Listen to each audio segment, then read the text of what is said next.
Alright guys, today I'm going to be walking you through all the different tips and tricks to prepare for patch 1.6 that I've learned from the PTS so far. It's going to be a fairly simple video, fairly quick, but a lot of these things are going to be super valuable for increasing your overall potency and power when 1.6 drops and being in the best position possible in order to succeed. Number one, and probably the most simple thing that you should be doing, is farming all the different currency types and crafting materials.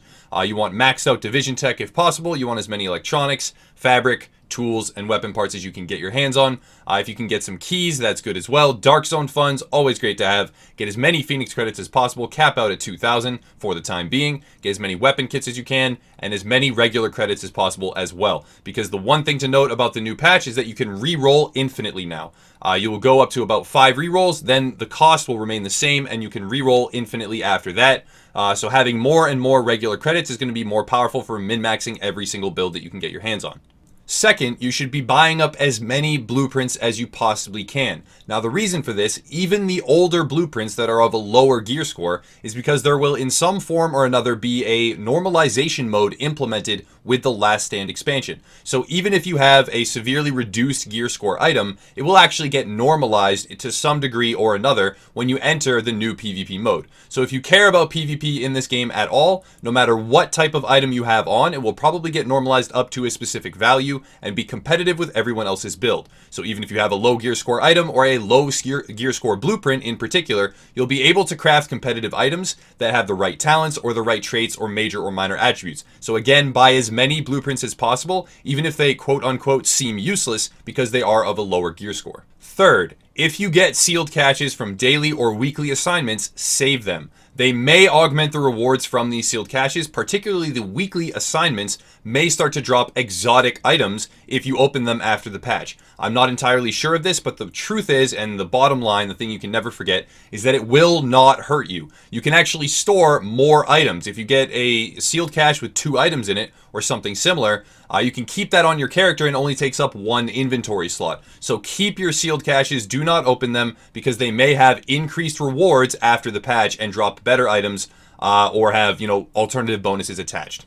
Number 4, create a library of gear, but don't re-roll anything. Like I said with normalization previously, there are going to be some sort of stat adjustments when you enter the new Last Stand mode. So getting as many gear pieces as you can find, regardless of gear score, if PvP is your cup of tea, is going to be beneficial, and then not re-rolling. Because at this point in time, we don't know what's going to be the best major and minor attributes. There is still some more balancing incoming. However, if you have a ton of different pieces of gear, even some identical pieces with the same relative rolls, you can choose different things to pick from major and minor attributes or main stats, and re-roll the gear after the patch to whatever is most efficient. I would recommend having mule characters, saving your sealed caches, putting mods in your gear, whether it be gear mods, performance mods, or weapon attachments, putting the mods on the gear and then putting it back in the stash. It's really not going to hurt you to become as much of a pack rat and a hoarder as possible. You want to keep every single item that you can possibly get your hands on. It's never going to be, detrimental to your character. It's only going to be a benefit, and you can sell it later on if it is something that you don't need for regular credits.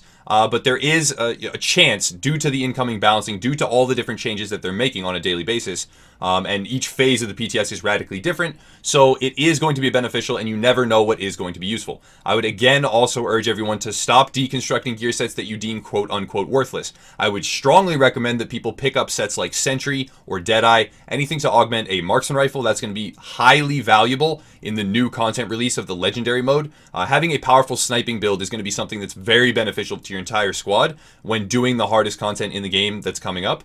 So I recommend that, both Sentry and Deadeye in particular. And then it's important to keep in mind that submachine guns are also going to receive some balancing changes, whatever final shape that takes. So keep your hands on those. Don't deconstruct those, even if they right now are useless. Start to keep every single item regardless of what it may look like on paper.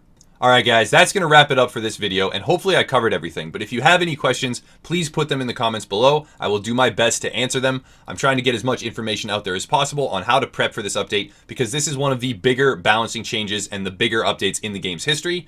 So I do believe that every agent that wants to be competitive as soon as the content releases needs to be prepared. Again, I hope I addressed everything, but if I didn't, leave a comment down below. Check out our communities, because as soon as Last Stand launches, there's going to be a lot of things going on. We'll have matchmaking. We're going to have a tournament that we host after the patch goes live on all consoles, on all platforms, that is, PC as well as console, not just the PTS. And we are going to be hosting that ourselves and having a prize pool, etc. That's in the works. So let us know your comments on that, your ideas for that in the comments below. Again, we're working on that actively, and our communities are doing some really great things. So check out the links below if you want to support. Again, connect with us on Discord, Facebook, on Twitch, everywhere. And as always, guys, have a nice night.